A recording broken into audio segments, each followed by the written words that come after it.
Trigger warning. On this week's episode of the Mocha Minutes podcast, sexual assault, sexual violence, drug addiction, and trauma from drug addiction will be discussed on this week's episode. Listener discretion is advised.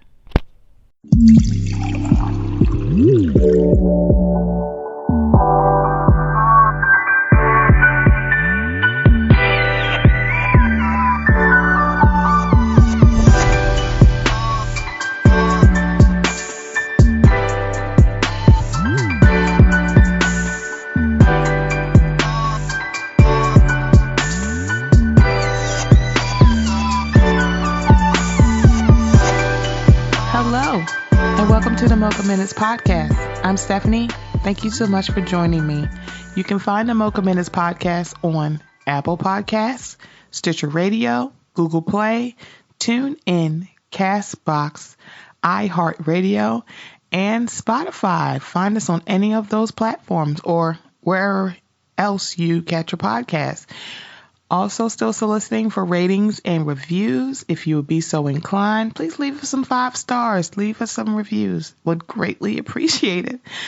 Also, you can find me on Instagram, Facebook, and Twitter at Mocha Minutes on all 3 of those platforms. If you want to shoot me an email, give me some feedback. Other than on those 3 places, you can email me at mochaminutes@gmail.com.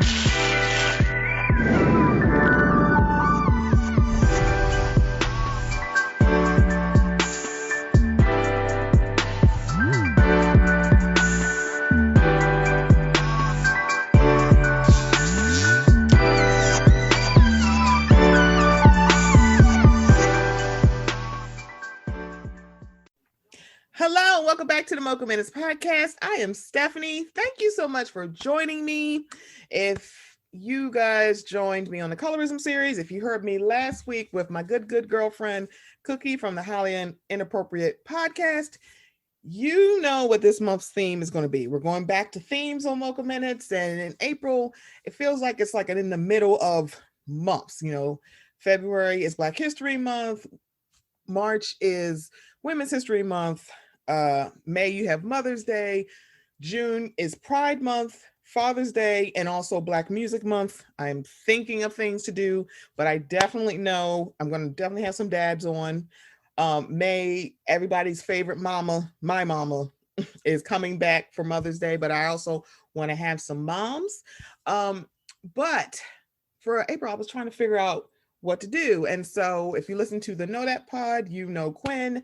And when I was recapping The Bachelor with them, he said, this is Stephanie and she's a whole fool. And I said, first of all, I am a fool and a half. But that is honestly the best idea for a theme for April. So this, instead of April Fool's Day, we're having whole full month on Mocha Minutes. And I'm so excited to start it off with somebody who literally I enjoy so much. Not only look, I had to bully, and I don't use that term. I use the term very lightly. Obi for My Black Individual, because if it was me and Taria going, if you don't start this podcast, and so he's finally starting his podcast, and it is awesome. If you're not subscribed, it's the Odd Black Individual. You need to subscribe to that. So this other person, we didn't have to bully him. He's like, I've just been working on it, guys, behind the scenes.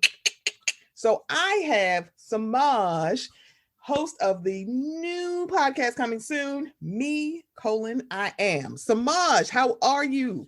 Hello, Stephanie. Hi. I am so excited to be here. You have no idea. I'm getting good at intros, wow. Man. They were like, wow, Stephanie, I did all of this? I'm like, did that. Yeah. You're like, did. Oh, well, shit. I didn't know I did all this. Yes, you did, girl. Like, give me all the deets because I will talk about it.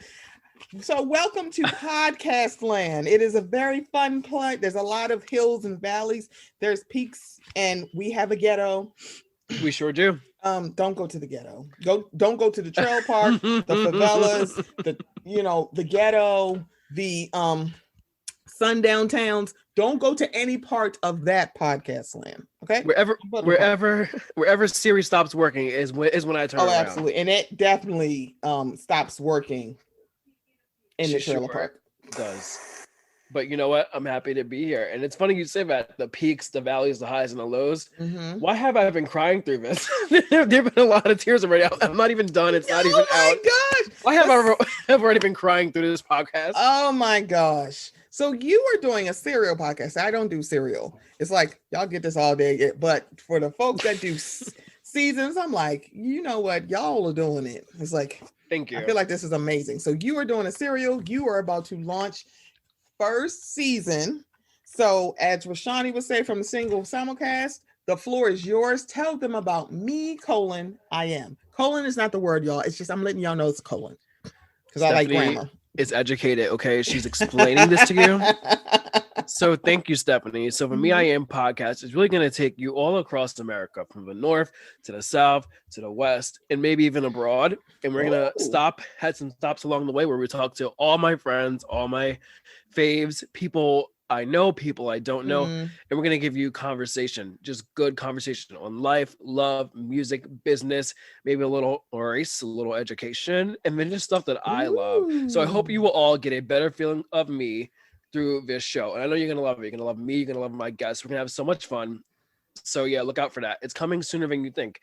Maybe say a month, maybe spring, summer, September. It's not spring, summer joggers, or spring, fall, summer, fall.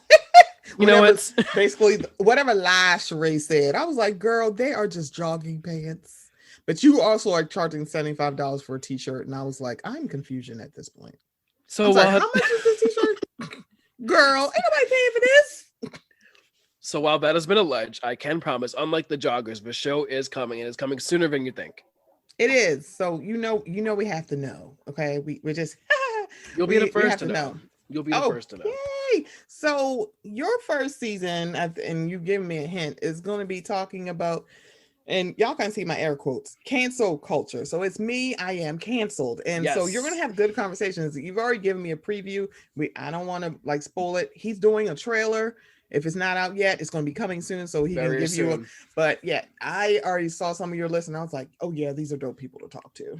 Thank you. I appreciate it. It's going to be exciting. So I'm glad that, you're bringing your podcast, because I know people like say the market is saturated. I'm like, it's not that it's saturated. It's just that there's so many voices that people just don't know about. Exactly. And it's kind of like there's so much nuance that's out there for a lot of things when it's under the umbrella of Blackness. So it's like, we need more voices, because some of the voices we hear is like we hear too many of the problematic voices. Maybe that's the thing I want to do, because it's a lot of fandoms out there. It's not just Blackness. It's kind of like fandoms for like certain shows, certain like MCU, Bravo, Star Wars, Lord Jesus, anime. And you never know where your voice is. So I could be the voice that you're looking for.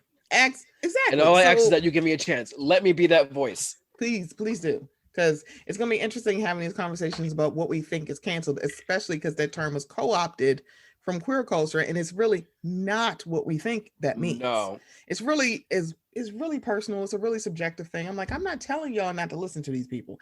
I'm saying, yeah, she's canceled, baby. I'm not doing this for her. And it's like, that's it. It's like, I'm not doing it. It's tired and it's late, and I'm not doing it. See, look how I just threw all that slang in here. And on top of that, that's not even going to be like my whole show. So there are actually, and this will be your job as an audience to guess, there will be specific episodes that really go that route, while others are just me just having, just some fun conversations, because I want to have fun. Because like you said, the canceling's already out there. It's already happened. And I know famously, I do not think before I speak. I lack common sense. Common sense is not common. So I know I'll probably say some things in this show that would warrant me being canceled. So I've already canceled myself. I canceled myself so you don't have to. So you can just sit there and enjoy my show. He said that, yeah, but you know what? He canceled himself. It's okay. Enjoy the show. 5 stars. So it's like, I can't wait to hear it, because I think we have this notion like, oh, someone's canceled. I'm like, how people get canceled? When they don't take accountability for what they have. That's how you really get canceled, because a lot of people have escaped being canceled because they just accept accountability. Like, I fucked up and I shouldn't have did this, and I am sorry. Not, I'm sorry if you feel offended. I'm sorry if you were offended. What do you mean if, bitch? No housewives apologies. None. Hence why Lupita Nyong'o did not get canceled. There's a lot of people who haven't got canceled. To essentially, Nick Cannon didn't get canceled because literally he owned up and said I was dead ass wrong and I should have never said it, and that's And it. that's all it takes. That's And it's actually literally all like we're asking nobody for. never gets canceled. Like people are, they are just fine. And pro tip: if you don't mean it, then don't apologize, because then that's a whole nother issue. Right, because quiet is kept, and I've maintained this is one of my many soapboxes I get on when it comes to Mr. Kevin Hart. I have enjoyed him. Some of his old stand-ups are wonderful. And so when it came to the apology, I said, now they just asked him to apologize. They didn't ask you to mean it. How many like insincere blanket apologies have we gotten from white people who offend, insert every race here, and they just it goes away? Because you know why? They're only just say that you're sorry. I am sorry. They didn't ask you to mean it. They just said do it. They're like, he said he was sorry. Okay, keep the party going. Turn that up. All right, we back in business. That's it. That's it. It was just like, I'm sorry, I get it. And it was just like, I'm like, I would love for you to give a sincere apology because you were dead ass wrong for years. right. However, they didn't ask that of you. They didn't ask for sincerity. They just say you should apologize. And instead, you put your head up in your ass and said, I'm not apologizing for nothing. Get out of your own way. I'm going to quit. Listen to the instructions that are given to you. Right. And I'm sitting here like, baby, you could pay me to tell you what to say. I will write you an apology. Hire your local black creative. I'm just saying. And it's going to be a high cost because y'all be fucking up and don't know what to say. They sure don't. But also, it's like, everybody does. It's like people make mistakes. There's no perfect way. You can't move perfectly because one, it's like walking through eggshells, like walking through a field of eggs. You gonna step in one of them and crack something, no matter which way you go. So it's kind of like just own up to like, hey, I fucked up and I made a mistake. That's it. It's like, I mean, they don't have to accept it. They don't have to receive it. But as long as you apologize, then it is what it is. Right. Because one, apologies are for yourself, not necessarily the person. Because that's another episode. That's another episode. That's another episode. We can have a conversation series about forgiveness, but Lord have mercy, that's way too much, and that's not today. Today's our time to be a fool. It's time to be fools, and we're gonna talk about some fun stuff. So let's get back to some segments. We're gonna give people their roses because one, we're not doing it when people pass away. We're doing it today. We're doing it while they're still with us. Who would you like to give your roses to? Sure. So in trends of my show and keeping with my show, I've got the team. I want to give my roses to the team. So Spencer, my producer, Casey, my producer, my friend Julia, who is organizing some things, and the secret hidden star of a show. So spoiler alert, there will be a drinking game. There will be a Me I Am podcast drinking game. So I'd like to give my roses to really the crux of that drinking game. Our friend, your friend, my friend, Mr. Ryan Bailey. So drinking game alert. Every time I mention Ryan Bailey, take a sip. I'm sorry if you end up in your local ER or your hospital with alcohol poisoning. If y'all don't drink Powerade Zero like I'm going to when I watch, and like you already let me know. Let me not drink because Lord, no. And to all of you, so you, Taria, Mani, Jasmine, Ryan, Obi, everyone who said Semajh, start that podcast, give my roses to you, because without that encouragement, without that push, I probably wouldn't have done it. So that's what I'm giving my roses. My friends, which is who the show's about as well. So all my friends, you see, guys, I'm getting choked up because I really do love all of my friends, old and new. My friends are like the most important thing to me ever. So to all of you, to you and you and you and you. Oh, that's so sweet. Oh, Semajh. Oh, you got roses. It's been a while. I'm kidding. Well, we got to change that. Give Stephanie her roses. 5 stars. Subscribe. Download. Please hit that 5-star, honey. Cash up in the bio. Let's go. I'm just saying. So when I want to give my roses to, I think I've been social distancing by myself. So there are good days and there are bad days. And there's a part of you when you're doing it by yourself because you don't have a mate and or children. I don't even have a dog, and I've seriously been thinking about getting one. Cat. Okay, I wish I liked cats. Oh, okay. Sorry. Continue. I could work up to this. Like, I think kittens are cute, but I'm like, they might scratch my eyes out. And I watched that Stephen King movie Cat's Eye way too many times. Like the cat, like it's really an evil little leprechaun, but the cat is going to steal my breath and suffocate me in my sleep. I'm sorry, That's how I irrational feel about fear. snakes. Irrational, really?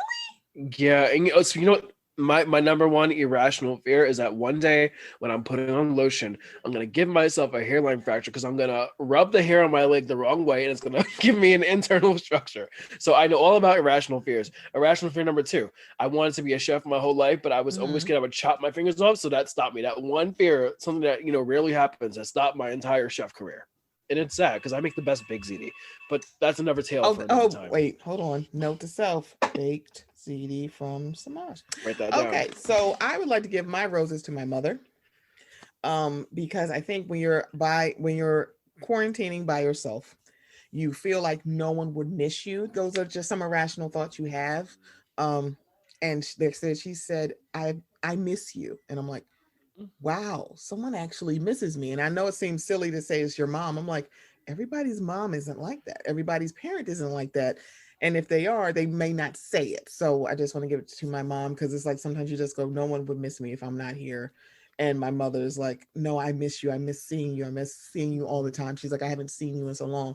Mind you, all of us have gotten our vaccinations and we're fully vaccinated. But however, comma, that's not the point. It's still like, it's like you got the vaccination. It's like, but we don't have herd immunity from COVID. So there's that. So it's kind of like you still got to be a little bit safe, and you have to be still have to be careful. So that's it. My roses are going to my mother, and that's that. And I'm trying not to cry. So we love your mom. Yes, we love her. She was always like, "Did they like me?" I'm like, we love her. Hilarious. We love you, mom. And let me tell you something. Everybody who sent me a message, I sent a screenshot to her. She's like, "Oh my God, they said that." I'm like, "Yes, lady, they like you. They like me." They're like, "Your mama's a fool." I'm like, "Ain't she though? Hilarious. Ain't she though? She a whole mess. I love it so much. I love when she's here. Like, she is hilarious." So, all right, next segment, and we bringing it back, as you know, my boy being back. So, am I the asshole? Child, there's so many of these, but I wanted to pick this one because, well, I'm not surprised by any of this, and I have stories about this. Okay. Am I the asshole for not grabbing something off a tall shelf for a short girl at the grocery store because I don't work there? I was doing my grocery shopping at Walmart, and if you've ever been there, LOL, you'll know the shelves are pretty high. I'm 6'4", so it's not an issue for me. This short girl got my attention and asked if I could grab her something off the tall shelf.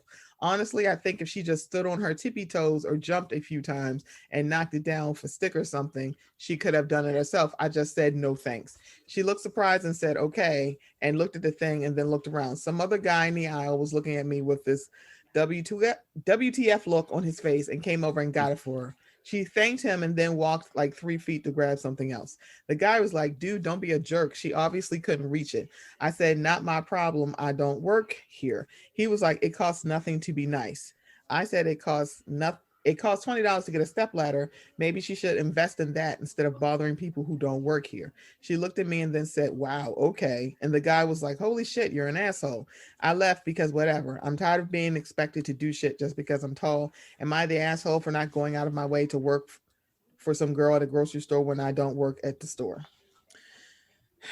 So I can already picture this person. Yes. And do tell. Yeah, it's definitely. Do tell. I just imagine some tall, lanky white guy. I'm sorry. I really do. And like, he could be a tall, lanky black guy, but the fact that this is wild to me. So I will be quite honest. I am 5'8". I have been asked to get stuff off of shelves and I don't think anything of it. I'm like, sure. And I think it was like around the pandemic, we know everything was short on supplies. So I finally found a place that had like all purpose, like Clorox cleaner and wipes. So I had grabbed them, and I had grabbed, it was just the spray, and it's like they were all the way in the back. And so I like jumped up to move it to the front, and someone was like, "Oh, did you need that?" I'm like, "No, I'm just pulling it to the front so that if somebody comes after me, they can get it." She's like, "Oh my God, that is so nice." But she was genuinely surprised. I was like, people have asked me to get stuff and I'm not even that tall.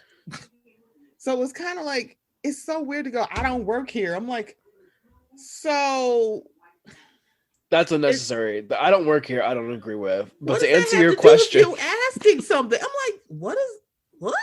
So she should go find somebody who works here. Excuse me, this asshole and this, I don't want help me. Can you help me get this down? And they'll be like, okay. Right. But what do you think? So I said no. They're not the asshole. Normalize saying no, because damn it, no means no. Can I do it? Sure. Do I want to? Maybe I don't.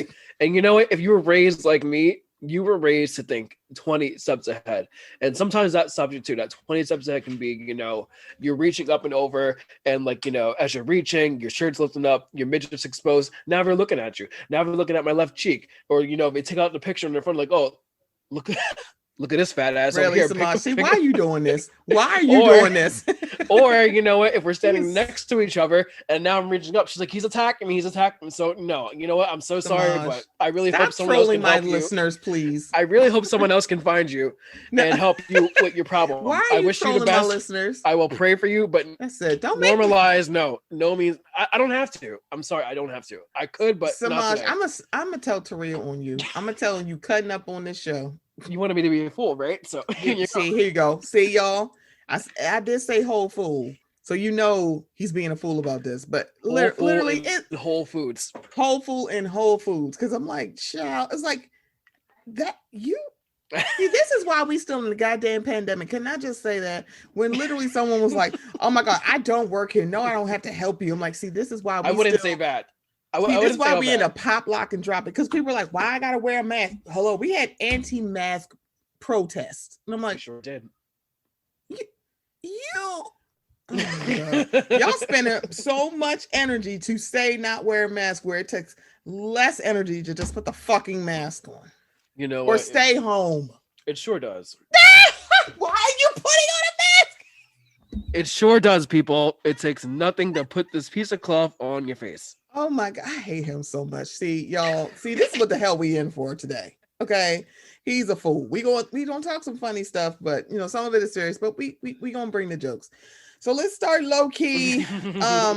This far and away is literally your good friend. How is this the beginning of April? And I'm like, God damn it! Why are we still talking about Remy? Why are we still talking about him? And the fact that as much as he gets dragged for not having a burner or allegedly having one, you would think this is not what we're doing. So for many people, they probably heard the story about Kevin Durant versus Michael Rappaport. Apparently some shit was going down in the DMs, and because Michael called Kevin Durant soft, that he needs to grow, he needs to grow a pair, and God knows what else, because you know, apparently Michael Rappaport has not gotten a memo that we don't give a fuck what you think, but he's still talking. So Kevin did not put these messages out. Michael Rappaport did on his Instagram. Kevin was like, what the fuck is going on here? And it's like, because I think literally Kevin was like, meet me in Temecula. It's like, he said Kevin really 17th. It was like, Kevin, are you okay? It's like, baby, nobody has to like you. And mind you, just for everybody, Michael Rappaport is a very hard-looking 51. Kevin Durant is 32. So these are still grown-ups acting like children. And I'm sitting here like, oh my God. So the NBA fined Kevin Durant $50,000 for this back and forth, which is like, if you ask like, oh, you got to pay this and it's 5 cents. So basically, because he's a multi-millionaire, y'all fined him $50,000. And I'm like, is that supposed to dispel him from doing this? Probably not. It's like, I mean, it's like, I don't even know what to say. Where it's written that is the actual penalty. It's just like, because even with like the NBA, not NBA, the NFL, they're like certain penalties are small, but after a while they can add up. Like you do bad calls, you get PIs, like stuff with your helmet, like the spouse. You get spot. Yeah, they don't even get that. It's like, mind you, that's a case by case. It's like automatically 2 games. I'm like, so that has nothing to do with the law. Hence why none of these sports folks are not the Justice League. So I don't know why we're like, we can't look to justice from the NBA or the NFL or the MLB. I'm like, they're just their employers. That's not how that works. So now, mind you, Michael Rappaport put these out, and he's he now regrets it because he called Kevin Durant sensitive from a December interview of Charles Barkley. And I went, this involves Charles Barkley too. Okay. So we're already at the circus. We're It's already like, there. I'm like, I could like, man, I implore y'all to Google why the fuck Charles Barkley cannot step his milk dud ass in Baltimore. They're like, if you don't get your ass out of here, girl, Already get out at of here. the circus. Child, we're already there. I said, so according to Ringling Michael Brothers. Rappaport, he has apologized, quote unquote, Barnum and Bailey circus. to social media. This whole thing got way, way, way more attention than I thought it would, said Rappaport, who shared the messages to his 2.2 million followers. What do you mean? How was that not going to get attention? I need someone to fact check that. 2.2 million. It's probably it's on Instagram. It's his IG followers. I mean, it only takes a couple minutes, but that's not the point, sir. You have at least 1 million people who follow you, meaning that the people who follow you can put it out. Also, different news sites, blogs, everybody, Instagram pages, they're going to put it out. So it's like, why are you acting like it was? It's like it got so much, and I'm like, because maybe his posts don't track, and he doesn't get that attention. What the hell? And it is 2.2 million, and God, wow. That's a hard 51. God damn it, that's a hard 51. So he goes on to say, the funny thing is he actually had reached out to me about doing something that I call on social media the shame game, putting people who talk shit on social media on blast. That was exactly the way we met. It's not the first time I posted people's direct messages. It's funny when people are saying anti-Semitic things about me, saying racist things about me. Okay, nope. Threatening me, right. and they are Joe Schmoes. Everybody loves it. But when it was Durant, people have 400 opinions. I'm a rat. Fuck all that rat shit. See, this is why he's not sorry. See, the thing about it is like, even if Kevin Durant was Kevin Johnson from Bethesda, Maryland, you still be a baby back bitch. Okay. And it's like, first of all, Michael Rappaport, who the fuck cares about your opinion? You need to mind the business that pays you. You have a podcast. Apparently you're still acting. And whatever show he's on is a really good show. I'm like, I wouldn't know because I refuse. Because Michael Rappaport get on my goddamn nerves. And I'm like, y'all give Remy too many cookout passes. This is what happens. Because y'all let him come to the fucking cookout, he said what the fuck he wants to. No, didn't Kenya tell you last year? Child, I lived for that. And it was happening at a time where I was not like Team Twirl. I was not even visiting Team Twirl.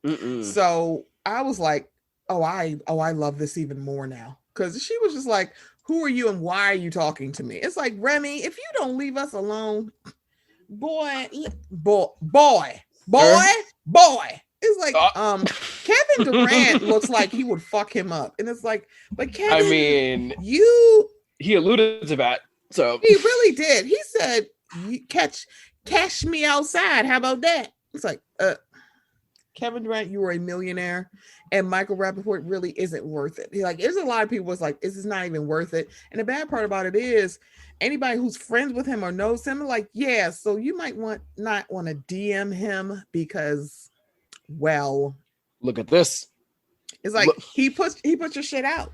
It's just like, I think, who was it? Christian Gray Snow had DM'd with Jen, and he put it right on his social media. And I'm like, so I'm no lawyer, but ma'am, so now that they've added like Facebook and Instagram to be admissible in court, I think you should shut up. Now it's not the time for you to be just saying whatever. Because it didn't used to be that way. It's like, now it's like, that shit is admissible in court.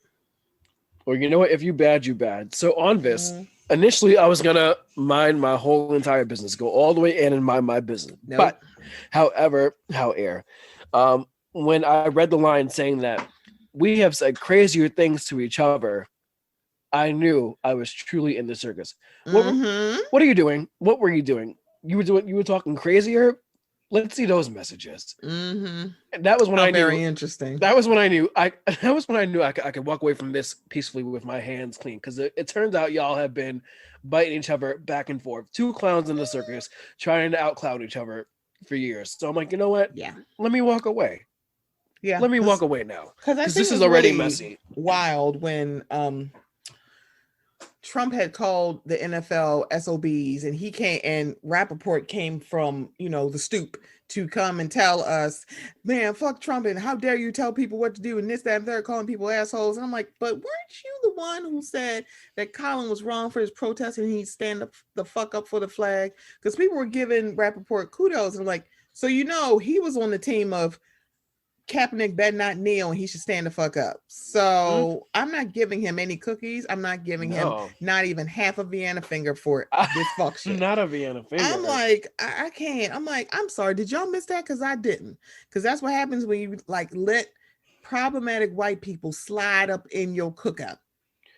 And y'all like, well, I'm gonna let them come there, but we're gonna give them the plate where the greens is touching and got you soggy cornbread. No, bitch, don't even pack him a to-go plate. No. Stop letting people like this who literally want to be a culture vulture for your culture and would still shit on you and not even have any sort of like nuance or even actually go, hey, I know that I actually have black friends, I had no black people. Excuse me, everybody. Save your Tupperware, people. Please Save your Tupperware. Don't even give him. Give him really the unsalted mac and cheese. Y'all know what the fuck I'm talking about. That mac and cheese, like, it's like missing something. Salt. So, and you know what? I would have been able to like walk away from this and leave it alone. But looking at it in today's context, even if this is how they talk, even if they do go back and forth, at the end of the day, when you, Michael Rappaport, white Caucasian male, puts out a message or a tweet that even alludes to there's an issue with the black person, or let's even further, let's say you think you want to squat up, man up, and you do end up going to meet him on the corner of West 17th, but you get scared and call the cops. All you have to do is say, I feel threatened. What are the cops going to do? They're going to take Kevin Durant down. And he just might be a hashtag. Please don't arrange a thing, because all of a sudden they're like, look, we were in danger for our lives because it's Kevin Durant. I'm like, So literally, I would have been able to really walk away from all together. I'm like, all right. So if you said you wanted nothing to do with this, then you should have just deleted the messages or blocked him or whatever, and then stop communication. This back and forth that you were engaging in. And he's like, my messages said this to the effect. I'm like, no, where are your messages? Because the fact that you want to show Kevin's message, not yours. You're like, I cropped out my own. I deleted my own. I'm like, well, again, more clownery. So both of them are clowns. Two clowns who look like they deserve each other. But at the end of the day, Michael, you need to really just think a little more carefully when it comes to when you pick and choose to when you want to release. It's we don't need your opinion on every fucking thing. It costs $0. It's like I don't even give my opinion on everything. They're like, what do you think? I don't think anything. Don't need to. I think I'm going to go watch another episode of He-Man. That's what I think. I'm like, I'm minding the business that pays me, and this don't pay me. So I'm not gonna it's okay to not share your opinion. I'm like, I think everybody has opinion about everything, but you don't have to share your opinion on everything. Speaking of someone who really should have not, sat there and ate their food, yes. See, here's the thing. You would not catch our Alabaster Queen, Dolly Parton, doing this foolishness. No, ma'am. So I was a little disappointed. Not because she's not a bad person, and sometimes she gets it, because when it was this uptick of young black girls being physically assaulted in school, she was one of the first person said, what the fuck? She was a little girl. How dare you slam her on the ground like this? So it's like, okay. So Cher has to walk something back. So she had to issue an apology because she put out a tweet saying, maybe if I had been there, I could have stopped what happened to George Floyd. And I literally don't understand why she thought Cher, could have stopped this. I feel like the person that could have stopped this is Dolly Parton. I'm kidding. No, she can't stop it either. It was just very much like, if I had been there, I could have stopped it. And I was like, so this is what she, and the thing about it is, if you follow Cher on Twitter, it's full of emojis, capital letters. It's kind of like incomplete sentences. It's like, running is thoughts. she tweeting from her bathtub? I feel like that's what we're getting here. But what she tweeted was, I keep thinking ... Ellipses. Not ellipses. Oh, because not ellipses okay. is 3 dots. Baby, that's like 6 dots. Look at me learning Ellipses, today. ellipses. Love that for me. So I gotta say ellipses, ellipses. I keep thinking ellipses, ellipses. Maybe if I had been there, ellipses dot, I could have helped. If only the woodpecker sings. Oh. So on last Saturday, Cher said she spoke to a friend over the phone. Karen. I have a feeling her friend Karen. No, that's what it says. Spoke to my friend Karen. I was like, who is this? Of all people, a Karen, that's hilarious. Who helped her realize you can piss people off and hurt them by not knowing everything. That's not appropriate to say. I know people apologize when they're in a jam, but to God, I'm truly sorry if I upset. Why she say if I upset anyone in the Black community? I know my heart. So these were her series of tweets. Lord have mercy. Yes. I'm telling y'all, it's in her own words. I mean, it's not as way. bad as Cam Newton's with, it's not as bad as Dark Wing Ding Duck. Because I'm like, Cam Newton, what the fuck are you saying? I was like, what is he saying? What is he saying? I don't know what the fuck he's saying. So this was Cher. Feel so unbelievably sad for the brave people who stood their ground to bear witness and chronicle the murder of George Floyd for all the world to see. These were Americans who couldn't walk away from a fellow human being having his last breath crushed out of his body. She used a black hand emoji and a white hand emoji. Mm-hmm. Those are choices. We're leaving. We're gonna gloss over this. Wrestled with this tweet. It's TWT, so I'm assuming it's tweet. Because I thought some people wouldn't understand or believe an entertainer could have honest emotions about a human being suffering and dying, even if it's only shown on TV. You don't know what I've done, who I am, or what I believe. I have, and will help. Okay. Then after she talked to Karen, I just got off phone. This is who she is, baby. I love Cher tweeting. You know, there's no it's so chaotic energy. There's no ghostwriter in the it's like Leah only wishes. Die mad, Leah. You cannot tweet chaotically as Cher. I just got off phone with friend Karen.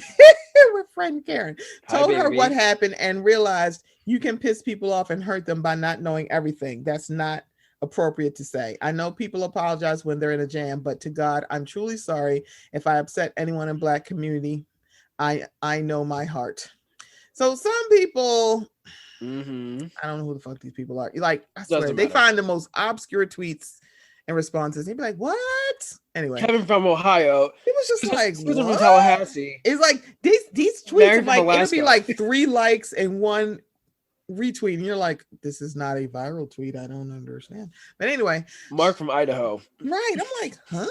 Cher, I love you, but it wasn't just some people who didn't understand. It was thousands of people who saw something wrong with what you said. No one is arguing the intention wasn't good, but maybe you should try to see why it was problematic, even if your heart was in the right place.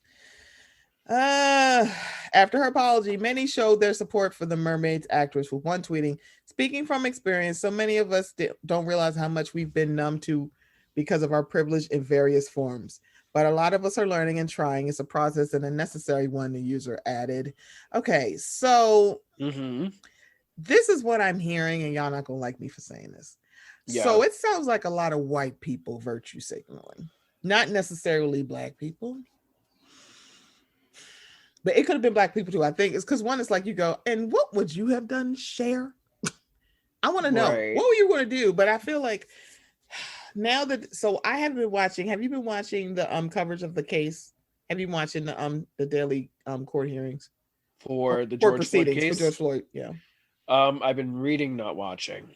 So my mother told me something interesting because I'm like, I'm not in the mental headspace to do this because I still to this day have never watched the full video. It's like I still haven't, and I don't think I ever will. So of course it was reported that it was 8 minutes and 45 seconds. So they cleared that up in court. it is actually 9 minutes and 36 seconds. So it's actually longer. And I was like, because they were saying 7 for a while, they were saying 6, they were saying and they're like, it's actually 8. 9 minutes. I was like, wait, what? They're like, yeah, let's be accurate, because that should make it even better. Yeah, and the fact that they've had 4 cops to testify against him, one of them being his supervisor, is like, oh, so it's like I have a glimmer of hope that he's not going to get acquitted on this, because it speaks volumes that all of these cops are speaking out against him.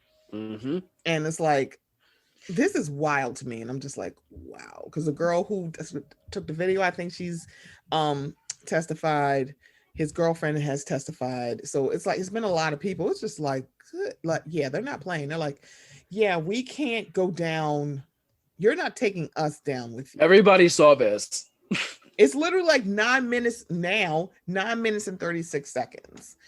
So I'm sorry, honey, that you're going to have to eat this. Everybody saw this. You're going to have to eat this, boo. I'm sorry. I mean, it's deserved for sure. I mean, this is truly like Valise. But to answer your question on the share of it all, so you know how you said the word if, that keyword if. I gotta say, for me personally, I don't think she was out here to, cause the harm. And I understand intent versus impact, but just for me, just reading it, knowing Cher, having someone followed her, my grandma, my grandma like raised me on Cher, I was singing Believe fresh out the womb, and I followed that career. I've seen her publicly, personally, so I really do believe that the intention was not to hurt harm. I feel like if anything, she was just speaking from the place of a mother, because she's a mother. Like, had I been there, maybe I've been there, or maybe she says it from the point of like, I'm a white lady, and the kids are saying, if the white people are telling you to stop, maybe it stops. So I really do think it was all good intention. However, like you said, the intent versus impact, it didn't land that way. But for me personally, I'm like, Cher.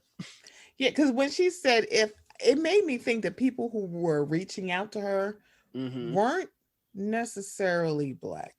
No. They could have been, but it's kind of like, I don't know if friend Karen is a Black Karen. But that's one name that's like universal. Like Stephanie, it could be a Black Karen, like Cheryl or Jackie. Okay, Jackie. I'm sorry. Okay, Jackie. I'm sorry. Dolores. Dolores with an E, but not 2 O's. Black Dolores. Yeah. Yeah. So that, I mean, it is what it is. Cool. I don't know if friend Karen is actually a Black lady named Karen. It could be a white lady. It doesn't even matter at this point, because I think a lot of times is that, from what I've understood, some people who, if they have non-white friends, if they're white, they have non-white friends, they'll value their friends' opinions because they're quote unquote talking to them nice. And I'm like, that's because they care about you. But also, if they know, if you just are very direct, because sometimes when you're just direct with people, they think you're being nasty. And it's like, I'm being just direct with you. And we're not sugarcoating, we're not mincing, we're not parsing our words. No, correct. This is what it is. It is what it is. I'm like, and that's okay too. Like, you don't have to get everything nicely wrapped for you. Like, sometimes you need to just hear what the facts are, just plain, straight, and true.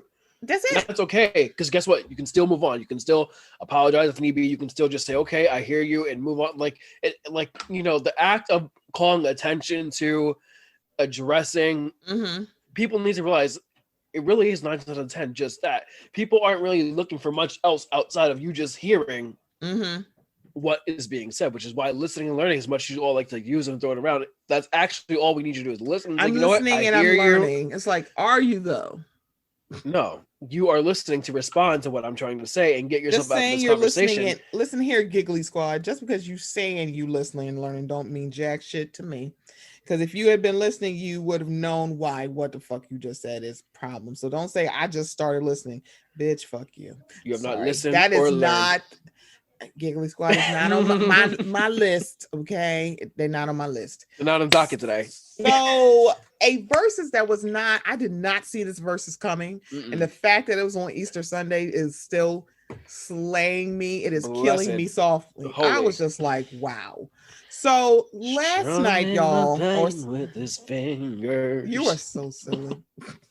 Why are you singing Roberta Flack? You a mess. So we had the juggernauts, which are the mighty elements, Earth, Wind, and Fire, versus Cat Daddies, aka the Isley Brothers. Ronald Isley is 79 years old. Yes, ma'am. And he has a 14-year-old kid. And I said, he has a what now? It's like, okay. But then you see him come up in the chinchilla and you see the salt and pepper beard. He got a whole head of hair. And I'm like, okay, so that makes sense. Moisturized skin. He don't like, man, I mean, the skin routine is flawless. I'm like, see, how you 79 years old and you definitely don't look like a 3-pump chump. He don't look like one at all. But it's like, it was funny. Everybody's like, who the hell is that guy in the chinchilla? I'm like, that could only be Ronald Isley. That is the only person it could possibly be. So let me tell y'all something. It was also Taria's birthday. Shout out to Happy birthday, Taria. So we did the watch party. And the thing about it is, and the first time in all of the Verzuz, this Verzuz had a host. And I was confused. And I was like, why does this have a host? And then they said who it was. And I was like, yeah, that makes sense because this is really, this is Steve Harvey's Jelly and Jam. So I'm not surprised by this, but also I'm loving the sponsorship of Ciroc for Verzuz. Yes. And I'm sitting here like, now this is the Earth, Wind, and Fire versus Isley Brothers versus where the fuck is the cognac? It's like, what the hell? Where's Crown Royal? Bitch. Why are you here? You are what does got to do with you? Do some of them look like they don't even drink anymore because they're like, look, I gave up the liquor, but they also seem like the dark liquor crowd if they are drinking. So there's that. So while you say that, actually, really quickly, while I move out of the way, our See You Die tequila. So Ciroc actually does. Why do you have a whole bar right next to you? Carry a very special brandy. So maybe Diddy was pushing out his very special brandy. That might be one of the ones that's on the table because I'm looking at the photo. That might be it. Like you said, that is definitely the brown liquor. Correct. That is correct. So maybe that's why Diddy got himself in the mix. But it's like, I'm sorry, Diddy's pretty smart to like do this. Because I heard I don't know which Ciroc they were talking about. I think, were you the one who said this Ciroc? Oh no, it was Kendrick. Kendrick was talking about. I gotta ask him which one it is. Yes, Kennedy. Kennedy was talking about Ciroc, and I'm like, that's my drinking friend. It's one that I gotta remember which one. He says it's really good. It's one of the newer ones. I think you said the strawberry lemonade or strawberry coconut, something like that. Yeah. So it's like I gotta figure out, but it's like I don't mind Ciroc. I remember when it first got on the scene and it was like Ciroc and lemonade, and I'm like, I'm sorry, it actually is really good. It pairs really well with like a citrusy. So you probably could do a pineapple. You could probably do like lemonade. You could probably do orange juice is like for mimosas, y'all. Exclusively, it's pineapple juice. Get with it, pineapple juice. Pineapple. It's so amazing. And pineapple juice pairs with a lot of shit. Malibu and pineapple. It's like a diet pina colada, tequila and pineapple juice, pineapple and prosecco if you want to pump that up really quick. So it's also a good one, and it's just shout out to So from Bad and Boozy. She's the one who turned me on to the mucho mango, and you pair it with some mango rum. Oh my god, it's so fucking good. I was like, shit. I was like, so this is all your fault that I'm drinking it. She's like, it's good, girl. I'm like, it is. Have fun. So yeah, shout out to Bad and Boozy Podcast. They will give you really good recommendations for craft beers. If you're a craft, I'm not a beer person, but I like listening to them talk about it. Different wines, different liqueurs, different drink cocktail recipes. So that's my booze. She definitely know. And D is your bar busy. She's trying to be a sommelier. Okay. So me too, honestly. That was like a dream of mine for a while, but now that I'm not participating in adult beverages, I might have to put that dream on the back burner. Do it. Why not? Maybe. There's only like we need more black sommeliers, okay? There's only 200 in the world, like all together. So yeah, we definitely need more black. Yeah, I saw that movie and I was like, wow, this seems. But it's just like I love that it was so real. Like he didn't win, he didn't pass on the first try. I'm like, yeah, thank you for being honest, because that don't happen to everybody. So, I mean. If he go back, yeah, whatever. I mean, not go. But yeah, the Verzuz from last night.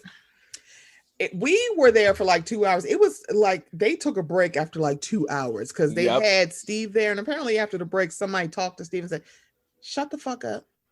Because he's like, it's like he was acting like this is the Steve Harvey show presents Family Feud. Earth, Wind, and Fire versus the Isley Brothers. I went, Phyllis, boy, it was not your day. It's like, baby, this like I think this versus probably will end up like I think it was like 4 hours. Tidal gives the best playlist. All of like Apple Music, Spotify, Tidal, they all do the playlist. Yeah, but Tidal seems to be the closest in the order of how they do the verses. I think like everybody does all the songs that are there, but I think Tidal does the best chronological order of the verses. So that's that. Let me just tell you this: the playlist has 50 songs and it's 3 hours long. Wow. I was like, yeah, that tracks because I think we stopped at like 10 something. Yeah, we were doing it almost 11. That was the break. I was like, what the hell is going on? I'm like, and we started at 8. Where the hell did we go? And they started relatively on time. I think they really started like 8:15. Very early, like, yeah. Very like basically on time. I enjoyed it. So I'm sitting here like, wait a minute. We had a good time in the Lord. People Amen. were tweeting like, seriously, throw in the towel. Why is this still going on? It was like, yeah, I don't know why this is still going on, but it was a really good experience because quite frankly, these groups look amazing. Yes. And it's like, when you talk about, I was like, I didn't know that was their song. Cause it's like, I think when it comes to a Black household, there's certain staples you were raised on. I was raised on Earth, Wind, and Fire and the Commodores and Fleetwood Mac's Rumors. Wow, that is one of the pettiest albums in the world. It is so Truly. fantastic too. It's like, girl, I love this. They are petty as fuck. I hate your fucking guts, and I'm gonna write a song about how I hate your fucking guts. I'm like, award-winning song about it's it. Like petty. It's and like I love this album, but I was raised on Earth, Wind, and Fire, so for me, it was like hands down. But because at first I was like, I don't think this is a good matchup, and I'm like listening, like. No, this actually is really. This tracks. Yeah. It tracks because it's like, one, they all look amazing. It's like they all can sing. Because up until the pandemic hit, Earth, Wind, and Fire, and I believe the Isley Brothers were still actively touring. On tour, yeah, they were. So it's like, and they look like they could still hit them notes.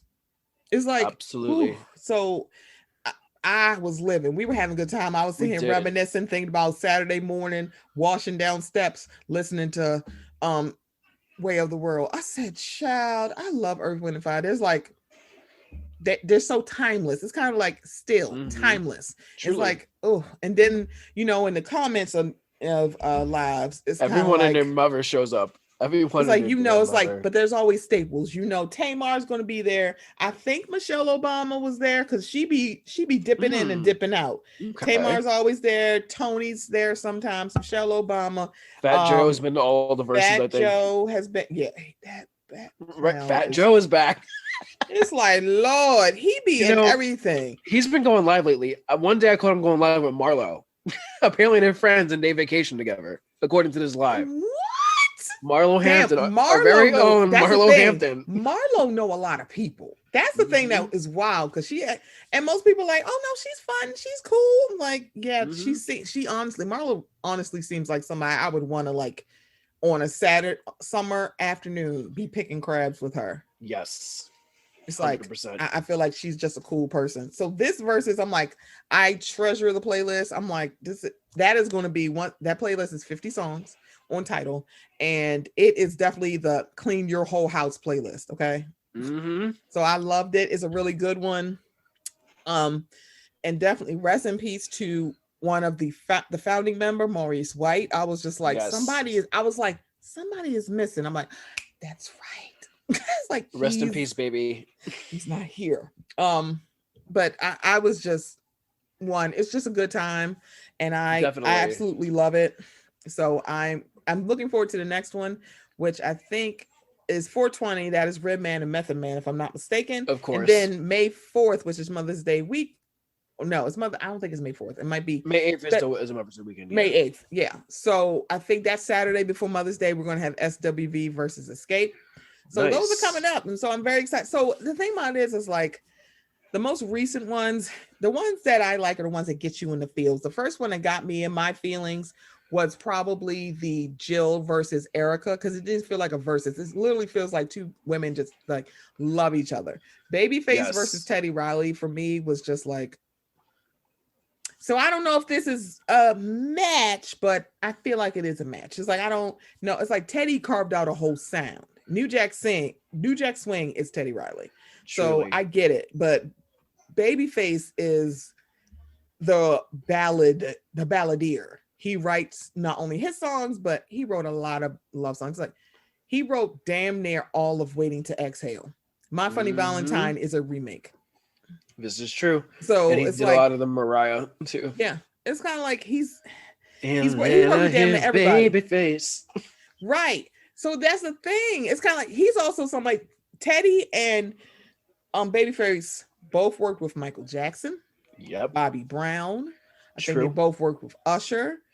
Facts. I don't think he worked with Beyonce. Teddy Riley. I know Babyface has, but Teddy Riley. But they both have the powerhouse. They have a lot of powerhouses in their repertoire. So it's like Teddy wasn't no slouch, but I was sitting here like, how dare you not pay Remember the Time in this Verzuz, bitch? I was like, Teddy. I was like, you can't have Michael Jackson hits in your repertoire and not play them. Do you remember? But he also was playing these deep cut Blackstreet songs, and I was like, see, I know this is like you came to play. Before I Let Go, which is damn near one of the best R&B songs ever. Shout out to Dave Hollister. Now check that. They came to play. Like and Dave Hollister, it's like there's something about his voice, and he actually was able to be a little bit of a solo star because it's like one, Dave Hollister got the voice, and he emotes. There's some singers that are able to emote, and some can't. So that is I enjoyed this. I enjoyed this Verzuz. Did you enjoy the Verzuz? Because we were like, oh, I did. Here's what happens. Me and Taria was all up in our auntie bag, like, Semajh, what you know about this? You're like, I know who these people are. Shout out to my grandma, my aunt, the other side of the family, and then literally any party, the anniversary, the family the birthday party, the older people, all this stuff was playing. This shit tracks. You be like, so, none of this is new. I might not know word for word, bar for bar, but the songs I know. I know the hook. I know the chorus. I know. I know enough to have been invited. So leave it at that. I was invited. Right. It's like, come on in. Because the thing about it is when I tell people that my father likes the Commodores, but not necessarily Lionel Richie, they just go, yeah, I know why. Because it's like, if you listen to, there's nothing wrong. Because one, Lionel was one of I think he was considered the lead singer of the Commodores. Mm-hmm. But my father liked the Commodores. It's like, because if you listen to some Commodores music, that shit is good. It slaps. Biggity bops all throughout. So I would love to see Lionel. Oh my God. It was like something about Lionel Richie. I just love, but I also liked his stuff, but it's like for him, it wasn't just, don't do that. Don't do that. All right. You're a mess. So maybe it's kind of like, I'm wondering, like we had Patty versus Gladys, which love. And y'all had Brandy and Monica. You had Nippy's Gum Mommy up there. I was like, come on. Love it. So I'm gonna see like SWV and Escape. I think it's gonna be good. And Redman and Method Man is just gonna be funny and hilarious because it's not really a Verzuz because those niggas is friends. So and then we had Keisha and Ashanti, right? That wasn't a match. That was really not a match. You can't put. See, that wasn't right. I maybe was there when y'all tried to play Keisha like she the new Mary J, and I was like, and bitch, you thought news. No, ma'am. No, ma'am. No, honey. No ham. No, absolutely not. Ashanti and Ciara. You can do that. I would love to see Ciara in the Verzuz, and it would be Ashanti. It would. Frankly. That's a match. It's like that's appropriate. That's a match, and I kind of wish it was Ciara, but Ciara's like, look, excuse me, Russell keeps shooting up this club. I ain't got time to do this Verzuz. I'm like, girl, let me tell you something.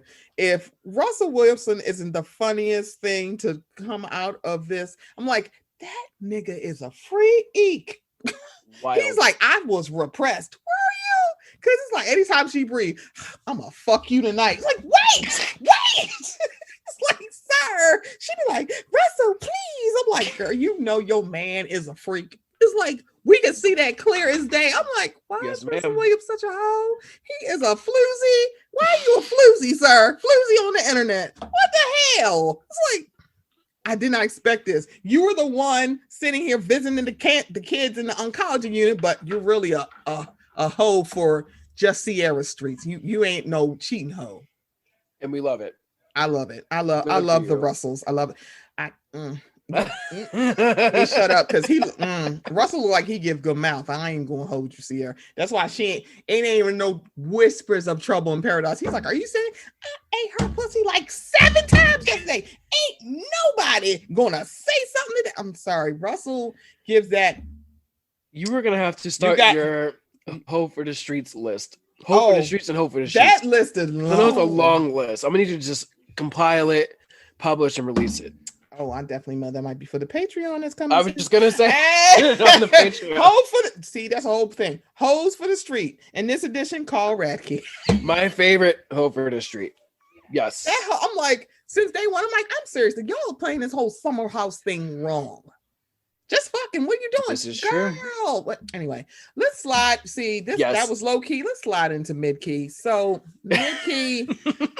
There's more. As of right. So mid key, buckle up. We got this here, and it's like, so as of we are recording on April 5th, DMX is on life support. So baby boy. This one is a hard one for me because I also watched his Fix My Life, and it is just heartbreaking to watch him with his child and actually telling him that I guess next time I see you will be at my funeral. And I'm like, oh God, this is a lot. This is really a lot. This is really a lot. So he's right now on life support. There were like miscommunications about, they're like, oh, he's breathing on his own, he's fine. And it's like, JK, no, he's not fine. He's on life support. His ex-wife going through it.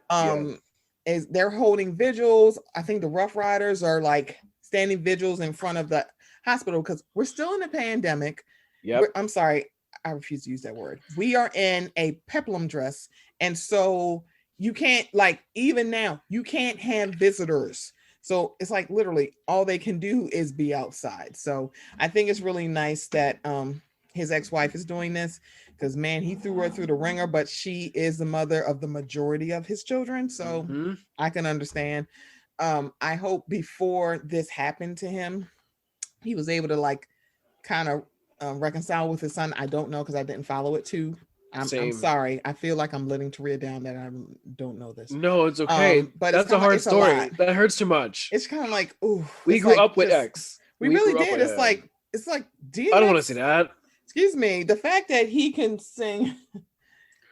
Let that man live Rudolph the Red-Nosed Reindeer. I'm like, on Long Island. Rudolph, every Christmas, y'all need to listen to DMX sing Rudolph the Red-Nosed Reindeer, because God, it slaps. You're like, do it right before you do all of it. I needed this, but DMX doing this song is like the Red-Nosed Reindeer. I was like,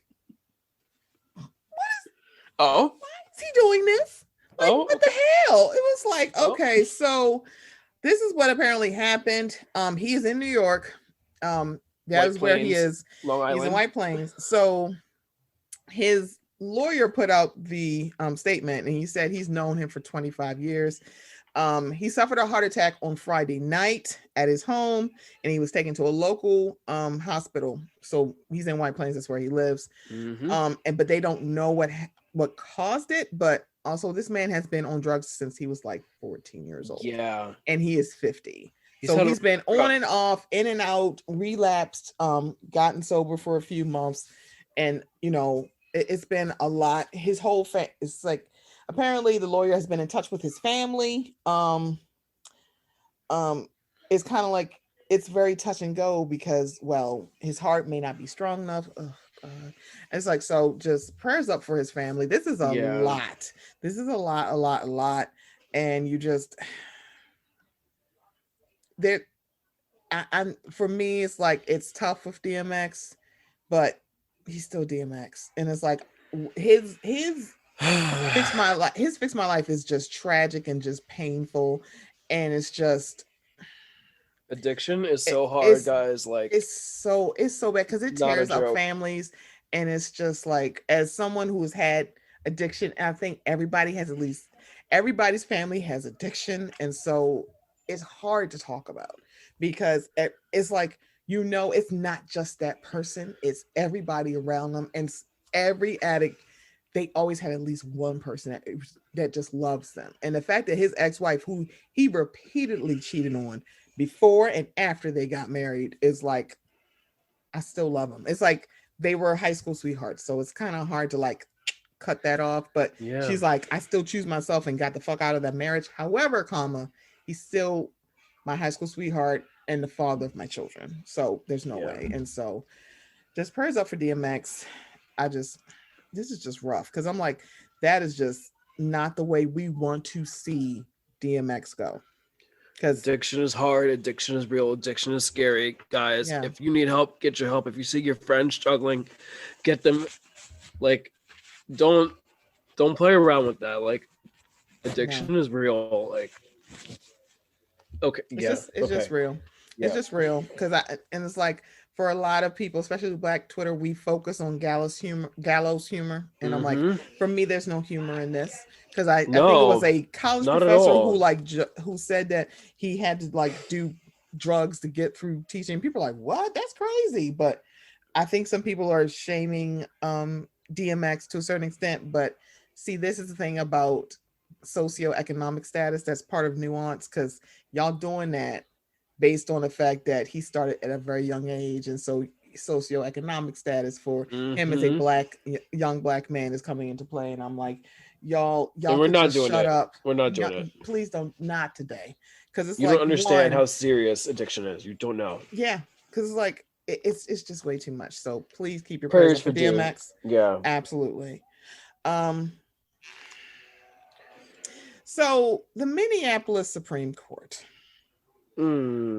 despair has lost their fucking minds. Despair. So when we talk about rights for basically non-men, okay, non-binary, people who identify as women, people with reproductive systems, the government really thinks they know best, and the government is full of people who identify as men, who think that they can tell you what to do when they should have a quote unquote right to tell you. So this story is from the NPR News. The Minneapolis Supreme Court reverses rape conviction because woman wasn't forced to get drunk. I'm sorry, I'm saying Minneapolis. It's Minnesota. Sorry. Luke State. Oh, God. The Minnesota Supreme Court has ordered a new trial for a man convicted of raping a woman who was drunk. The justices ruled that the state's definition of mentally incapacitated does not include voluntary inebriated victims. Hennepin County prosecutors say that in May 2017, Francois Khalil encountered a woman outside a Dinkytown bar who had just consumed 5 shots of vodka and a prescription narcotic. Khalil invited her and a friend to a party. Court documents say Khalil and 2 other men drove them to a house in Minneapolis where there was no party. The woman, identified only by her initials, testified that she blacked out on the couch and later woke up to find Khalil raping her. In 2019, a jury in Hennepin County convicted Khalil of third degree criminal sexual conduct involving a victim who was impaired. But Wednesday, the Minnesota Supreme Court overturned his conviction, ruling that the state's legal definition of mentally incapacitated only applies if a victim was given drugs or alcohol against their will, not if they consumed the substances voluntarily. Khalil's attorney, Will Walker, said the justices agreed with his contention that the trial judge gave incorrect instructions to the jury. They adopted our arguments. They adopted the opinion of the 30-page dissent from the Court of Appeals and my arguments from the trial court and came out with the correct ruling. And we're very, very pleased about that, Walker said. Khalil, now 24. It is 2021. He did this in 2017. He was 20 years old. Is serving a 5-year sentence at the Faribault State Prison, but Walker said his client may soon be released. Writing for a unanimous court, Justice Paul Thisson said because, yes, unanimous, the meaning of the statute is clear. We apply that meaning and not what we may wish the law was or what we think the law should be. Thisson noted that the Minnesota legislature is institutionally better positioned than courts to make public policy and pointed to efforts to overhaul the criminal sexual conduct statute. Survivors of sexual assault are urging Minnesota lawmakers to close what they say is a big loophole in state law. Lindsey Bryce, law and policy director at the Minnesota Coalition Against Sexual Assault, Oh my God. Said the ruling was no surprise because the statute's language does not leave much room for interpretation. It makes it very clear that this issue needs to be fixed at the legislature, Bryce said.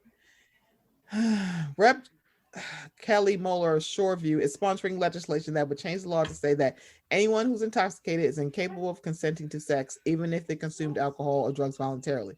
Moeller, who's also an assistant Hennepin County attorney, said this would give prosecutors additional tools. This is something that will make a difference for those who do come forward and have sets of circumstances that their cases will at least be chargeable.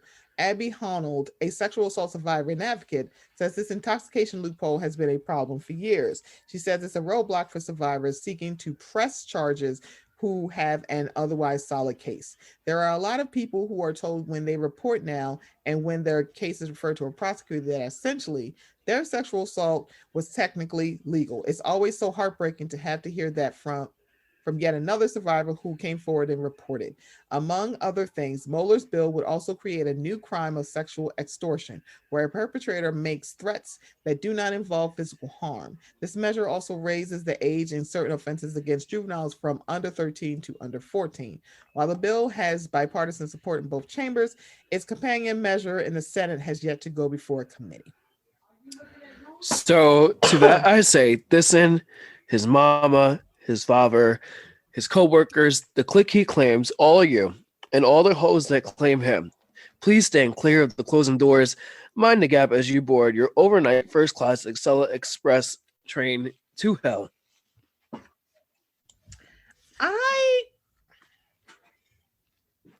Y'all really just want to think that women and non-men don't have control over their bodies.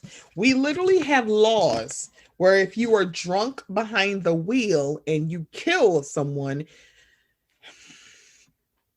first class express to you hell. Literally, do you know, it's like they didn't even listen to the case. This woman like had drank and had a narcotic. It's like, okay, these men mind your business plotted again. They were like, oh, they're inebriated. Let's take them back. They are inhibited. They can't make clear decisions. So to actually say it's a loophole. Well, if they drink, I'm like, nobody didn't make them drink. I'm like, yeah, but they're still impaired in their judgment. So if that person had given them a date rape drug that also, by fun fact, a lot of them are like out of people's bloodstream after a few hours or is not detectable on drug tests. Mm-hmm. But you want to say, well, if you voluntarily drink and something happened to you, oh, well, it's your fault. It's like, okay. So y'all can go to hell. All the way. First, please, I don't even understand that logic. I'm like, where are y'all getting this from? It's like, this is like, y'all just really don't. Coming from someone who it would never happen to. Right. So it's like, if this was your daughter, but it's like, sometimes I can't even use that notion because I feel like they would say, I would tell my daughter what to do. But yeah. You still wouldn't care. Until it's happening to them. Right. Until but it is even them. if it is, I have a feeling they would still turn on our daughter. I'm like, what were you thinking? Why is it that a man who literally was taking advantage of the fact that these women were impaired by the judgment because they drank, if they're over the age of 21, there's no law against that, and said, oh, we're going to take you to a party. There is no party. And the woman woke up to this man like sexually assaulting her. It's like, and he just say you hate women and go. Please. It's like, you just don't like it. women because you're like, what? Because one, there's a lot of men who really think that women don't have to choose, that if you want sex from a woman or non-man, that it's okay that you take it. There's literally in DC, I think on a wall of like quotes that like senators have said, and Mm-hmm. one of those quotes is, rape is like the weather. It's gonna happen. You might as well enjoy it. It's like, what is wrong with all of y'all? And the thing about it is like, for a very long time, what was taught was, you have to verbally say no. But the thing about it is, there's a lot of non-verbal ways to say no. Mm-hmm. And the thing about it is like, well, she didn't say no. She didn't say yes either. Exactly. So it's kind of, and then also it's kind of like you should get confirmed consent, not just like, oh, it was fine. Because after it's like, oh my, oh, I can consent to like you going down on me, but not putting your dick in my ass. Exactly. Y'all might want to look up a case. That is a whole nother thing. So long story short on that one, Mhm. Stephanie, if I make you a cup of tea, I text you about it. I said, hey, you want some tea? You said, yeah. Mhm. I called you about it. All right, kettle's on. I come over. I got the tea bag. I got your favorite Mhm. teacup. Mhm. Stephanie, when it comes down to me bringing this tea to you, if at any point you say, you know what, Semajh, this has been great, but I don't want the tea, then I have to accept, okay, Stephanie does not want the tea. I have to sit And there, you will drink not my throw tea, that hot tea in and my go home. face. I will not. I will not shout. I will not be upset. I will enjoy my tea, and I will either leave or we will do something else. But once Stephanie says she does not want the tea, it is my responsibility to say, okay, she does not want the tea, and leave it alone and move on. It's really that because simple. a lot of people, like a lot of men, don't realize that coercion, or some women just go along with it because come on, they're I made the scared tea that for you. You watch me right. sit And here it's and like boil they it for just don't 20 want minutes. you. They just don't want you to hurt them. They're like, let me just do it, and they're like, did you enjoy it? No, not really. It's like, so why did you just go along with it? I feel like you would have hurt me if I didn't. It's like, that's the thing. It's kind of like you don't know, especially if this man is not new. But also, fun fact about sexual assaults: a lot of times it's men that women know. It's men that let me say non-men, non-men know. Yep. They actually know them, and it's like that's what catches them off guard. Like, I've known him. He's one of my siblings' friends. He's like, we went to school together. It's this, that, and the third. It's not just some stranger running out of the bushes. So there's that. Let's get on. Let's got a mid key. Let's go to high key. Yes, moving right along. Okay, so high key is typically where I'm like, fuck y'all forever. So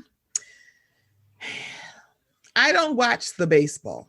I like watching the butts of the men who play the baseball because they got some fatties. I'm just saying. People are doing squats. I'm like, man, squat booties. Like, ooh, look how that thing's sitting. Anyway, how does that work? For everybody who doesn't know, Georgia decided to make a war on voting laws, to strict voting rights. Spoiler alert, they're not the only state, but they're the one that's getting the much notice. And we'll get to that. This is from that. Okay, yeah, the Republicans in Georgia are like, fuck this. We are going to have a war on, because that state has turned blue, and God knows how long, because Atlanta is in Georgia.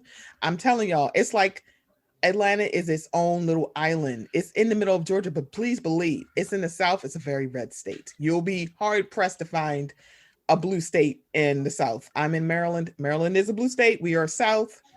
We're Southern considered, but it's not a lot of Southern states that are blue. A lot of them are red. So Georgia turning blue is a very big deal. Georgia Republicans was like, about this. No. About that. So we're going to fix this. So they're ready to do like everything. They're ready to restrict a lot of things. They're ready to do a sweeping restriction of voting rights. And so Major League Baseball. So the All Star game, which is big if you like the baseball, is typically in Georgia. MLB has pulled it out and said, yeah, so we're going to go, and they're moving it. So they are siding with the Democrats because everybody's like, it's a war and partisan. I'm like, it's not. It's just like, one, voting is not a privilege. It is a right that everybody in this country should have. And the fact that y'all are doing this is still making this true. Voter suppression is real. Voter suppression is real. Here's your proof. And if your vote was not important, they would not be trying to suppress it. That is why they wanted to, because it's not just at the federal level. Presidential election, electoral college. State level, everything is by popular vote. There is no electoral college for state level elections. That is why they don't want you to fucking vote. They don't want your vote because, as you can see, and also because of the pop, lock, and drop it, voting got a lot easier because you could mail it in. A lot of states, Washington State is one of the states where they have always had mail-in ballots. So for them, they're like, So nothing has changed for us. We've been new. It's the same do thing, this, and I baby. didn't realize that because it's like when you think about it, like every state does not have election days. And also all states don't have early voting. I'm somebody like Maryland. I'm sorry, Semajh, what state are you in again? Are you Maryland? Yeah, I'm in Maryland, but originally from New York, so I'm usually yeah. So when they switched to early voting, that one was amazing because it's literally like 10 days and you can vote. Basically, you will put in your zip code and vote where you can. So that way it's like if you can't get, because some places do not like give you a 2-hour window to go on election day to vote. No, they don't. So they'll be like, by the time I get off work, especially if they work a 16-hour day, they can't vote. And they're like, this sucks. But for early voting, it's like, damn, I can go on my day off because also the polls are open on the weekend. So that's it. But because of mail-in voting, you can just drop it off at one of the boxes. It made voting so much easier, but a lot of Republicans still went on election day. So hence why it was like, damn, why all these votes counted? Because you just made it so much easier. Yeah. I have a feeling a lot of states are gonna be like, yeah, let's just switch to mail-in voting for everybody. Because before when they talk about absentee ballots, I found this out because at first you're like, oh my God, it's like provisional, absentee ballots are great because a lot of people who are in the military, they do that because depending on where they're deployed and where they're stationed, it may not be their home state. Good for servers who work crazy hours and shifts. You never know what you're working today. You're like, I'm just going to get my absentee ballot. And then I found out, I think it was during the 2000 election. That was my first one. I did not even realize this, but they only count absentee ballots if something's wrong. So all the people that are in the military, their votes weren't counted. Wow. They would sit in warehouses. They wouldn't count them. Wow. It's like, and the thing about it is, a lot of people didn't know that. They're like, oh, I did the thing. And it's like, absentee ballot. And it was like, yeah, they only count it if something's wrong. Because that was the thing about like Florida, because they were like, if we do this, we'll have to count the absentee ballots. And I think Al Gore was like, that's way too much work. It's fine. It's not fine, by the way. But it was just like, damn you, Florida. So it is what it is. So the All Star game is like, MLB is like, so we're not going to do this. They moved out the All Star game and said, we're not having it in Georgia. We're going to move it somewhere else. And people were like, oh my gosh. So there is a baseball team in Atlanta called the Atlanta Braves. Yes, as we know, our very own Real Houses of Atlanta alum, somebody's daughter was dating someone on that team. She sure was. I'm very familiar with that team. Shout out to Bravo. So the Atlanta Braves decided to speak out and say this is a terrible idea because it will cost us money. This event would have directly impacted our county and the state as visitors spend their dollars on local accommodations, transportation, entertainment, and recreation, food and retail throughout the county. This would have been a big boost to Cobb businesses, and that's Cobb County, and help with recovery after the COVID-19 pandemic. I should have thought about that before you decided to restrict votes. votes. That's not the Atlanta Braves. That's not their statement. That is the Cobb County Travel and Tourism Bureau's statement. Hold on. Let me find it. The Atlanta Braves statement, which is so hilarious. Because this is not the first time that somebody pulled out. So when they were having the big bathroom bill issue, yes, I know, right? They moved it out of North Carolina. They're like, yeah, we're not. So that was, I believe, was it the NBA? Let me see. Yep, the NBA pulled their 2017 All Star game out of Charlotte. They said, okay, since y'all want to be like assholes about this, we're taking the money. They're like, oh, okay, so we're not going to have it there. And so they were like, oh my God, what the hell? It's like, all right, let me see if I can find the All-Star game announcement because they tweeted it out. We did. Because also the Atlanta Braves, they had on these uniforms, they have All Star patches. They also took their patches off of their uniforms because they were mad about this. They're just pissed, girl. They're pissed. I mean, they're taking their ball and going home. This is what happens when you try to suppress votes for no reason. You will literally pay the consequences. This is their statement. The Atlanta Braves are deeply disappointed by the decision of Major League Baseball to move its 2021 All-Star game. This was neither our decision nor our recommendation. We are saddened that fans will not be able to see this event in our city. The Braves organization will continue to stress the importance of equal voting opportunities, and we had hoped our city could use the event as a platform to enhance the discussion. Our city has always been known as a uniter in divided times. Girl. And we will miss the opportunity to address issues that are important to our community. Unfortunately, businesses, employees, and fans in Georgia are the victims of this decision. We will continue to support the community legacy projects, which have been planned and are in process. Girl. Sure. Narrative. Girl. Like choices. What? It's like we could have made money while we educated you hoes. Is that so? What now? Is that so? Huh? You don't say. I'm sitting here like, wait, what? What is going on? What? I have so many thoughts, and all of them are not good. First of all, but most of all, where the hell do you get off saying, excuse me, we could have been making money, honey, and now you're not. You have mad. a good day. Stay mad. Voter suppression is real. Understand. Part 1, part 2. Girl, I'm sitting here like,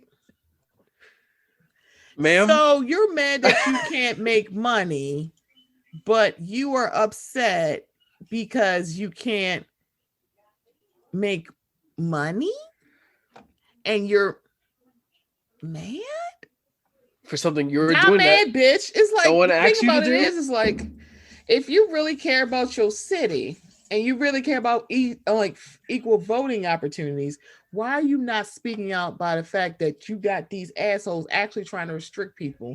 And they're like, yeah, we got to take a stand against this. Your government has lost their minds. Do you now? You don't care about them. You taking money out. You taking food out our babies' mouths. Are we? This is why people haven't seen for years. You have to hit them where it hurts, and where does it hurt? Their pockets. Their wallet. And I'm like, girl, if you don't shut that's the where hell it up, counts. If we're gonna go please there, go to hell. Leave us alone. You know what? This takes me back to a meme. Inspired by one of America's most favorite movies, the Harry Potter series. And there is a meme. Series, turn to page 394. So there's a meme that I particularly enjoy, and it's where Professor McGonagall sees Harry, Ron, and Hermione. Says, why, when there's something going on, why is it always you three? And in that meme, I like to replace Harry, Ron, and Hermione with Texas, Georgia, and Florida. Why is when something's going on, it's always you three. It's always something about Florida or Texas or Georgia. It's like, the fuck is going on, Florida, man? Why you three? Why is it always you? Of you? So yeah. So that's what I have to say on why is it always this is costing us $100 million. Is it? So hey, hi, hello. We're still in a Panasonic. So how much money you truly of a Parmesan here? Okay, the Parmesan is not over it. The shaker's still shaking. We're still saying stop, no more cheese. But the Parmesan shaker is still shaking. Fuck on out of here. Leave us alone, for real. So yeah, fuck the Atlanta Braves. Get y'all shit together. And call me in the morning. This is what's going to happen. Y'all could have stopped all of this if you hadn't cheated Stacey Abrams out of her election. If you had sat there and ate your food. You could have sat there and ate your racist food. She would have been governor. I'm not saying that she would have tore shit up, because she would have tore your shit up. But the fact that because of people like Stacey, because you put a battery in her goddamn back, it's like, see, I'm never going to let this happen to anybody else. And because when they were talking about y'all closed polling stations, machines mysteriously stopped working. Yep. She was like, no, fuck this. This is never going to happen. And because of Stacey and many, many people who worked with her, other organizations who have been talking about voter suppression and trying to give people the right to vote, it's like, yeah. So you brought this on yourselves, and no, girl, who is coming to Atlanta when y'all don't wear masks and we are in a paprika? Like, who's coming there? Nobody. You baby back bitch. Violence begets violence. They chose violence, so I will chose it fight right back. you. Violence begets violence. I will fight y'all. I'm like, I can't even. Like, this is just stupid. But I'm glad that Stupid game, stupid MLB prizes. was like, let me stay. Because one, they also kind of threw this at the NBA too. Like, what are you doing? We're gonna lose money. I'm like, talk to your government and tell them to get their head out their asses. Baby. Do you know how many other cities would love the All Star game and we gave it to you? We have 2 stadiums here in Maryland. Okay. Girl. Excuse me. I will throw my scarf over my shoulder and baby girl. Baltimore's ready. Okay. I'm just saying. I'm like, the city can use the revenue. See, we ain't like the racing because nobody's coming to racing. This is not we the South, but we're not the South. You better go somewhere else to watch that NASCAR shit. Soft S. It wasn't NASCAR, but it was like lowercase it s. was Grand Prix. It's like, y'all, in one town, it does seem fair. It seems like a good idea, but it's like, girl, no. Sugar dumpling, no. They can join their friends on the East LA Express to hell. There's still room. It's like, first class might be filled, but we got business, we got coach, we got the hangers, we got room. Hop on. It's like, girl, I don't even know what to say, but no snacks, no drinks, but there's plenty of room for you on that train on that overnight Excel Express straight to HE&LL. Yes. So yeah, good on the MLB saying no, we're not going to do this with you, because that's going to have a trickle effect, because now people are looking at Tyler, because damn near all this stuff is in Atlanta. There's some movies that have been toying with, we're not going to do our movies in Georgia. So that affects their bottom line too. That'll hurt. Like, y'all, how many really movies and shows end with that Georgia Peach Film Association tag on the bottom? Hello? That'll hurt. It's That'll like, hello, really hurt. They shot half of Black Panther in Atlanta. And I was like, it's in Atlanta? I'm like, go ahead, Tyler, you better get that money. Tyler, no. He got his own fucking film studio. Whole lot. And it's like, girl, Tyler pull out. Don't play yourself, Atlanta. If Tyler pulls out, don't fumble your own bag, girl. You got and it's it. like, excuse me, there's a lot of states with lower property taxes, and I'm sure he can find some room. I'm sure he's got the list ready because he knows Georgia likes to play too much. I'm just saying. I'm sorry. Please don't ask him to pull the trigger. I'm not. I am no psychic, and I'm not predicting this. But baby, it would be under your best interest to call y'all's representatives and say, get your friend. Call your friend. Put it in reverse, Terry. Put it in reverse. Oh, Lord. Put it in reverse, Terry. You better tell him. So, get your friends. Last story in high key is a HuffPost personal story by the name of somebody named Lisa Boyce. It is titled, I laughed at the jokes white people made about me. I am no longer laughing. Baby girl. Lord have mercy. In 2012, I joined Instagram, and I was scared to tell my mom, not because I had photos to hide, though I did risk her being disappointed in their oversaturation and how much I relied on the Valencia filter. Okay. But because I was worried about how she would react to seeing my handle, Risa_Boyce.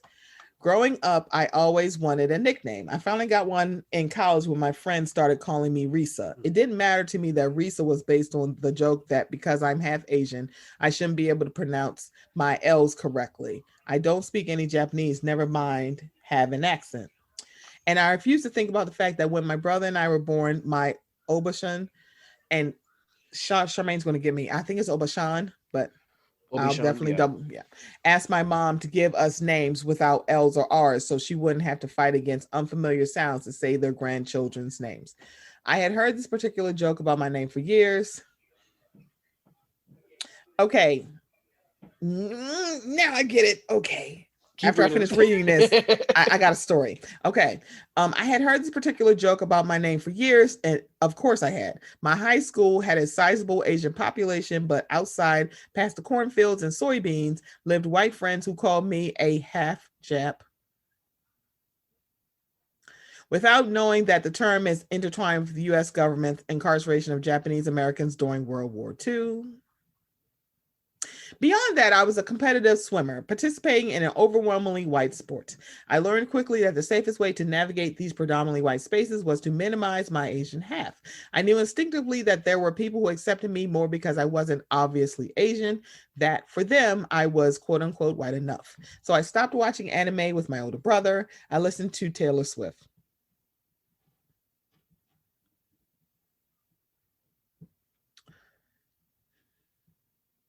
The silence you hear is my eyes rolling because, girl, but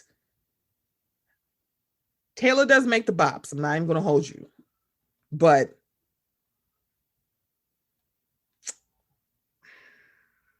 yeah, we're very quiet because we're like, oh, okay. And I laughed along with the jokes that were made at my expense.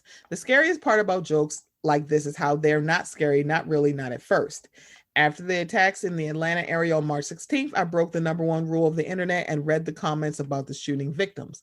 What I found was post after post full of jokes, specifically at the expense of the Asian women, women whose names we didn't even know. In deciding to write this piece, I hesitated many times for many different reasons, but the one thing that rang in my head the loudest was that my experience wasn't that bad. A decade later, and I still felt the instinct to minimize, meaning the jokes had worked. They made me and the people around me feel like things weren't that big of a deal. And when that's the backdrop, when it's never serious, it becomes hard to push back because maybe the real problem is that you, quote unquote, can't take a joke. In 2018, I was finally able to go to Japan with my Obashan.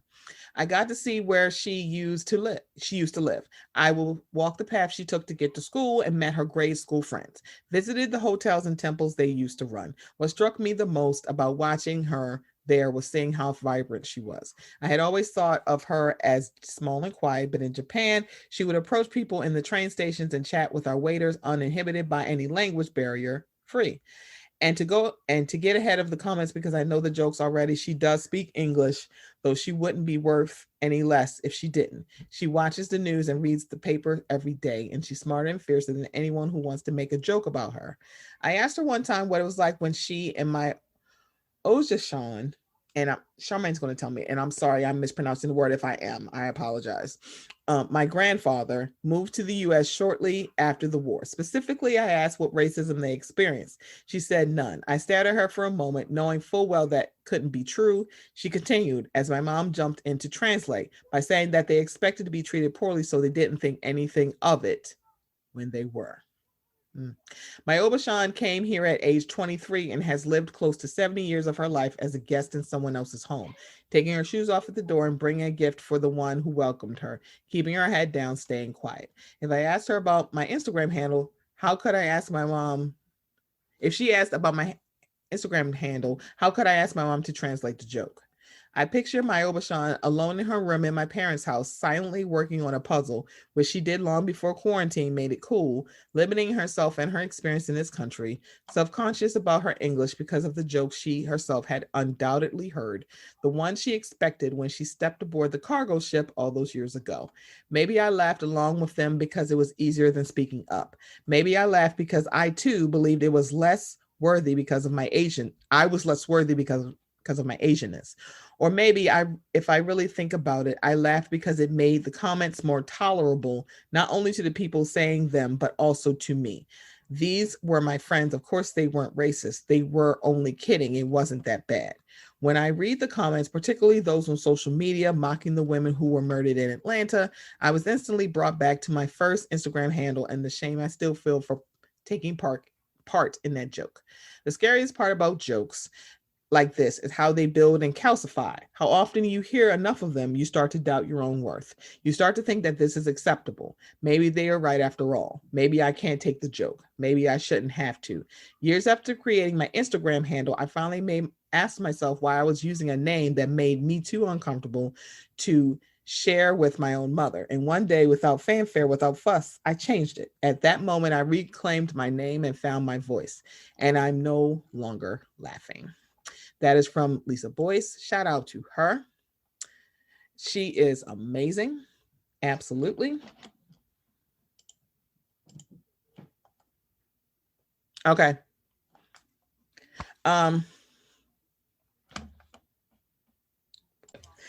All right. So that is Lisa Boyce. That was her story. So the thing I wanted to bring up now, I don't know if you've seen Lethal Weapon 4. No.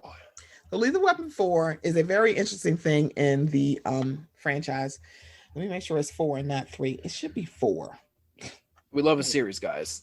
So Lethal Weapon 4 is from 1998. So of course it had Mel Gibson and Danny Glover. But the other thing, and of course Rene Russo, they've been there since day one. However, yes, this also has Jet Li and Chris Rock. And there's a scene in there where it's Joe Pesci and Chris Rock doing this bit about phones that is literally the funniest shit I've ever seen. Because one, it's to watch Joe Pesci and Chris Rock bounce off each other was just I love it. I also love the movie because it brings Jet Li. Jet Li really didn't talk. It's just he's a fucking badass in this Jet Li. Yes. But there is a scene in there where you see Mel Gibson's character and Danny Glover's character making fun of, because one, this involved, it's not Japanese people, it's Chinese people, because they're talking about Chinese triads, and they're making fun of the joke that has been a long time joke of Asian people saying fried rice. And so they say fried rice. And sign of the times. Right, sign of the times. So the guy who's playing I guess the boss or the owner of the restaurant, he's like, fried rice, it is fried rice, you prick. It's like, oh. So when I was reading, I was like, what is she?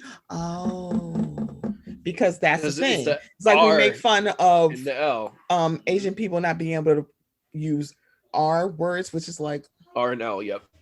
Okay. All right. Because when she said, I was like, huh? I'm like, now I understand. So to hear someone talk about this is just one, it's heartbreaking. It's just heartbreaking.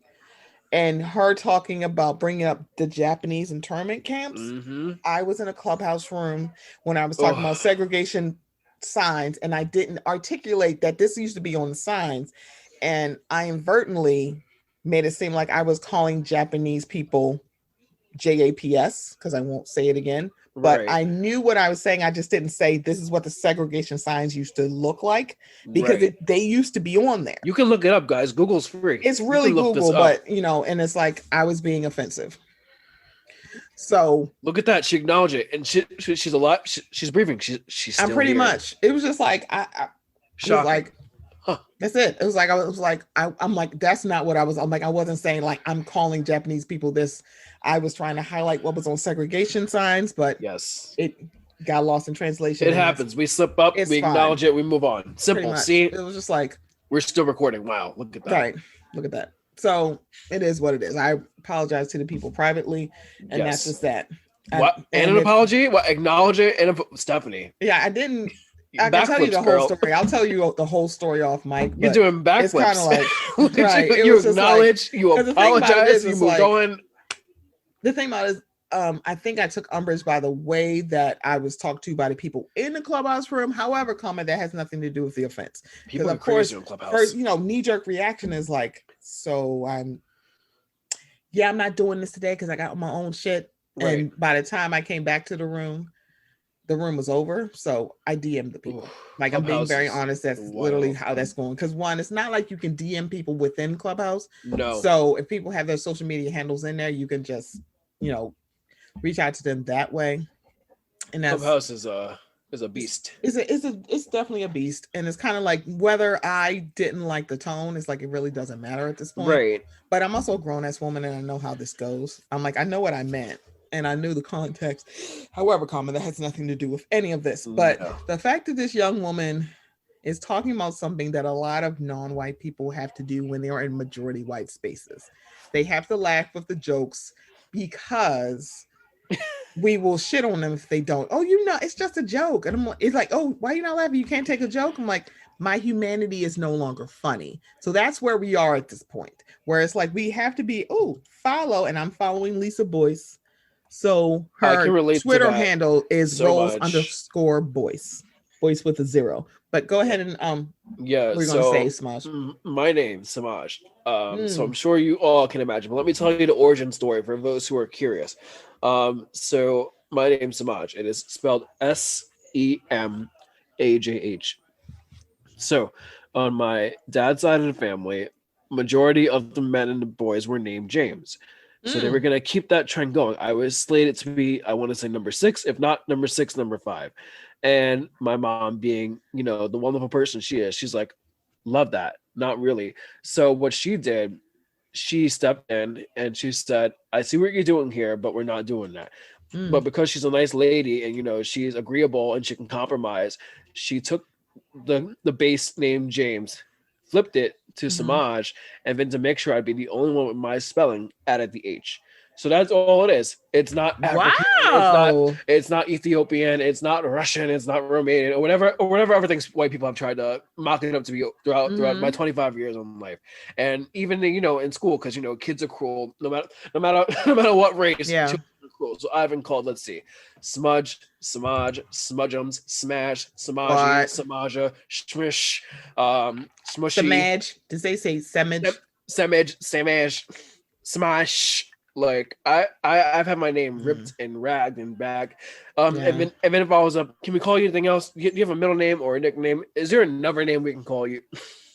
Can you? I don't think so. So no, you can call me by my name. Right.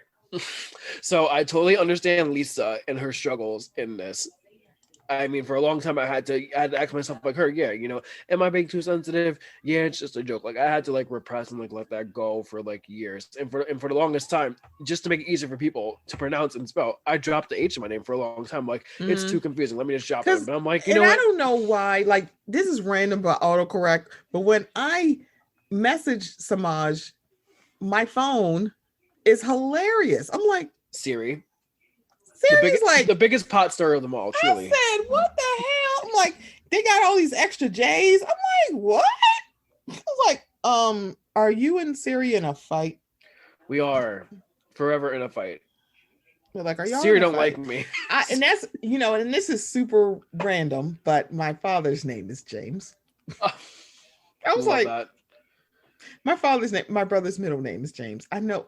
It's like I feel like as a black person, at least one dude named James. Yep. Oh my God. They may not go by James. The thing, and it's so random because I know another guy named James that he goes by Jimmy. My father hates being called Jimmy. Don't call him James. It's so weird when I think about it because he doesn't like that nickname of calling him Jim or Jimmy. He don't like it. And then what do you call it? And then there was another issue with my name due to that movie, Lottery Ticket, Cat Williams. I got a bone to pick with him because remember in that movie, Lottery Ticket. Lottery Ticket. Oh well, watch it. And so one of the main characters, they have a little brother named Semajh, and someone in the movie goes, "Really?"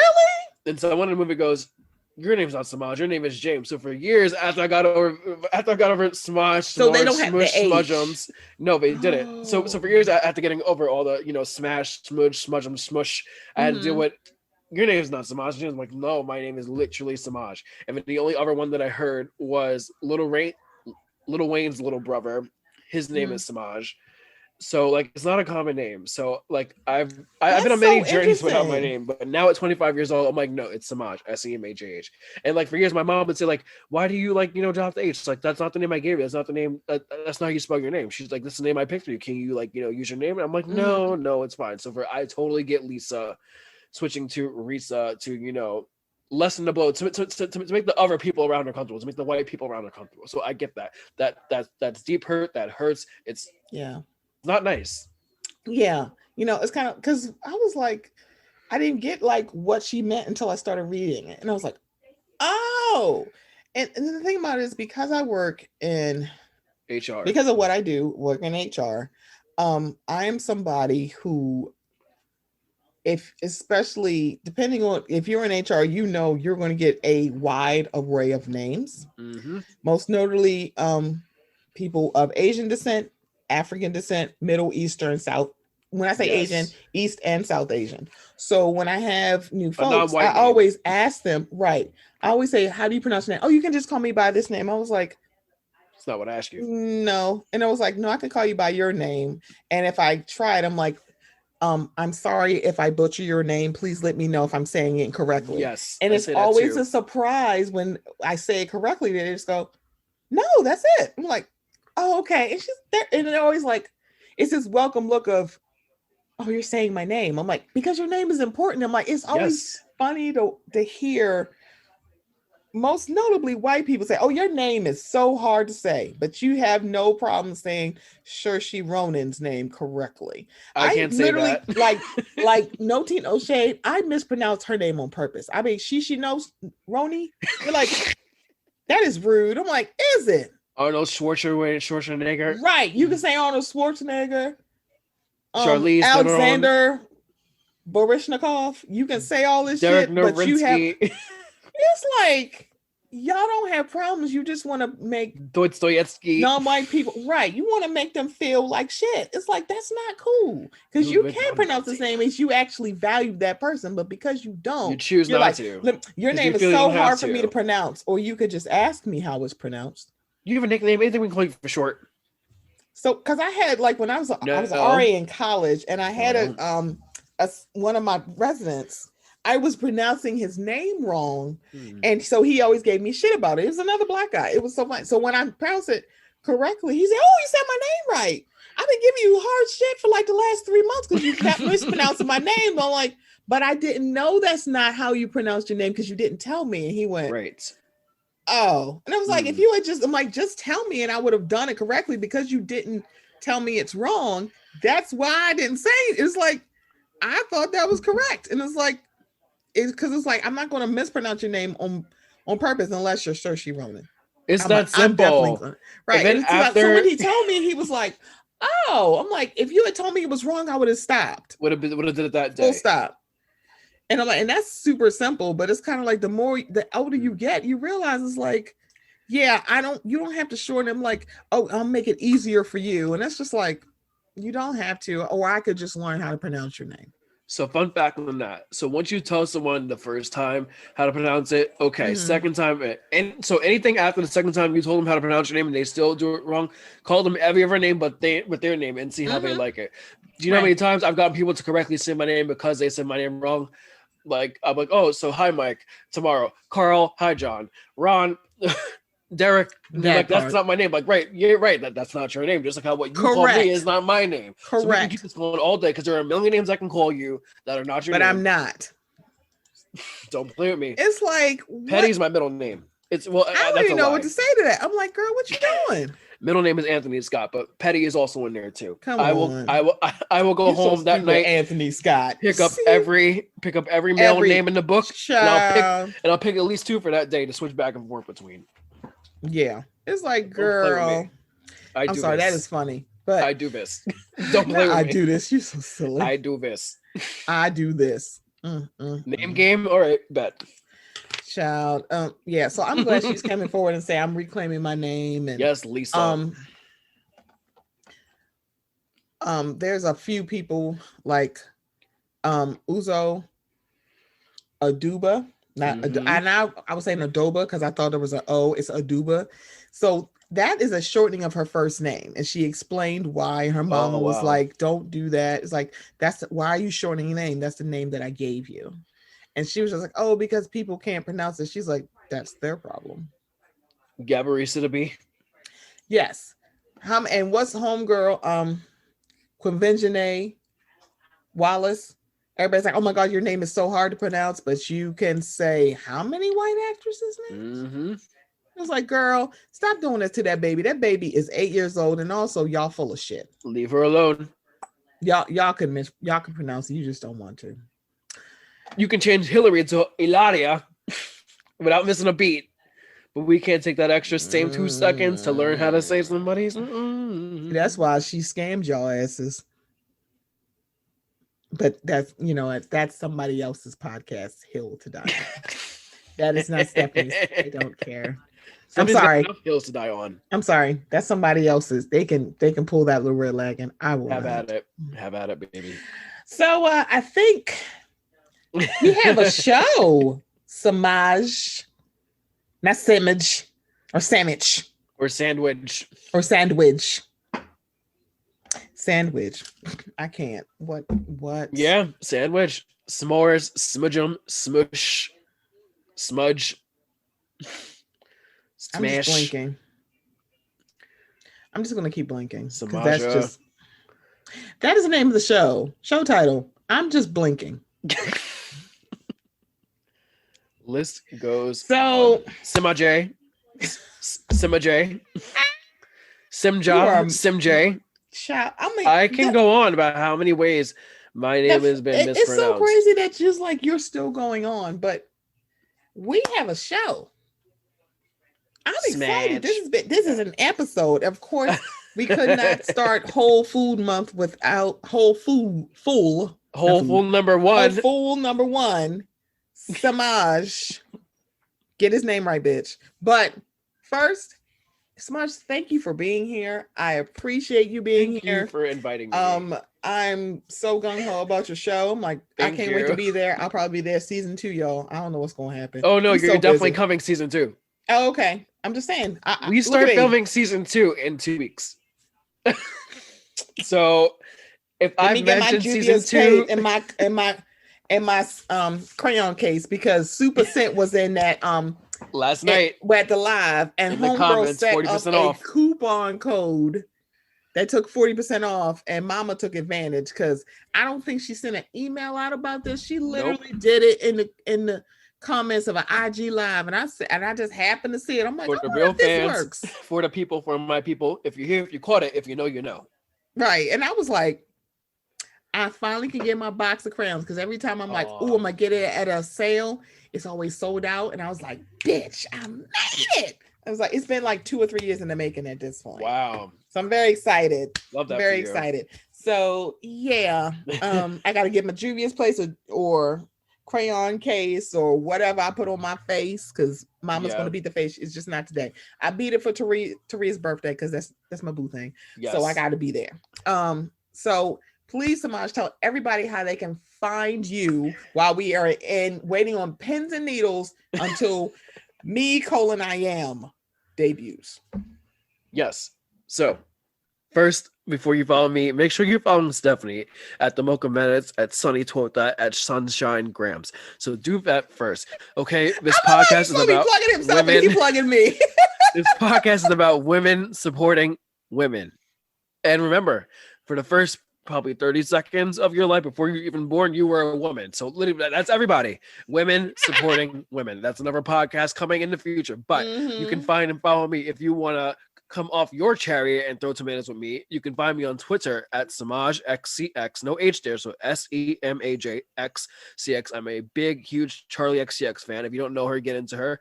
Love that girl. And then on Instagram, you can find me at Semajh with an H. So SEMAJ, the word with, the word and H. And I will be more than happy to continue this convo with you and get into some mesh. Yeah, because he be all up and down on Twitter streets, and he be on Instagram streets. He be on the House of Clubs. He definitely be in there. Running behind Stephanie on the House of Clubs because she picks the best rooms. Running behind Stephanie. It's like not staying out of grown folks' business. Typically, I'll be in the rooms tonight, but baby, oh God. Actually, right now we're supposed to be on Instagram, supporting our podcast sisters, Donnie and Quinn and Anthony and the Hamlets, because I believe they're all live right now. They are. There's like Know That Pod is switching to having Know That Pod live Instagrams. You're doing a lot. They got lives. They have the blogs now. They got the blogs, and then the episode twice a week. You know what? That is inspiring me that I want to start having Mocha Minutes live. I'm like, I gotta get this together. I might have to talk to my Uncle Red, aka PJ. Call Unc. Come on, do it. My Uncle Red. I know his head not red no more, y'all, but that's my Uncle Red forever. Forever. That's my boo thing. Forever, So ever, but never.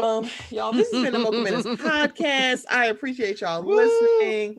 I will be back next week for another whole fool to shop with me. Y'all are missing this dance that I'm getting. I ain't gotta pay for this dance. Free dances.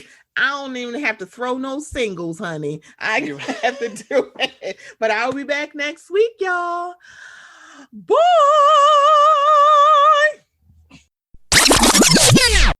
Why are we constantly talking to Black women as if Black women are the wrong thing? And that's what ties the technique that B. Simone is using into shame. And she's not the first one to do this. There is a long history of industries, of Black media industries, using shame pointed at Black women as tools of consumerism. Steve Harvey has made an entire brand off of shaming Black women, sold books, sold TV shows, made himself very wealthy off of stigmatizing shame towards Black women. You can live your whole life by the textbook, and then if you have the nerve to still be single in your 30s, there are other people in the Black community telling you that you are worthless. We've become so used to the overuse of shame that Kevin Samuels is allowed to flourish because people justify